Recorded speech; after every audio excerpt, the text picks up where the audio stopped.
Bugün sizə danışmaq istədiyim etiketləmələr haqqındadır.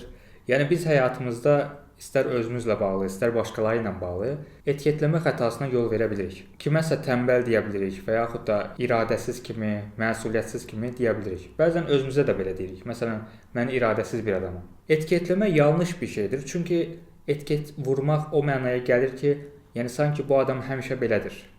Yəni görmüsüz məhsulların üstünə məsələn mağazalarda etiket yapışdırırlar. Yəni bu dəyişməyən bir şeydir. Məsələn görürsən ki, bir qiymətdir ya da bir haqqında məlumatdır. Amma insan haqqında belə düşünmək doğru deyil.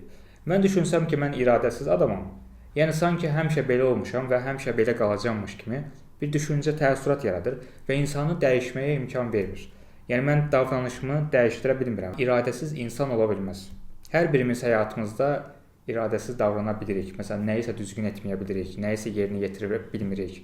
Bəzən özümüzü nədənsə saxlaya bilmirik. Və yaxud da məsuliyyətli olmaq məsələn. Hər birimiz məsuliyyətsiz davrandığımız zamanlar olur. Ancaq məsuliyyətli də olduğumuz zamanlar olur. Yəni bunlar normaldır həyatımızda.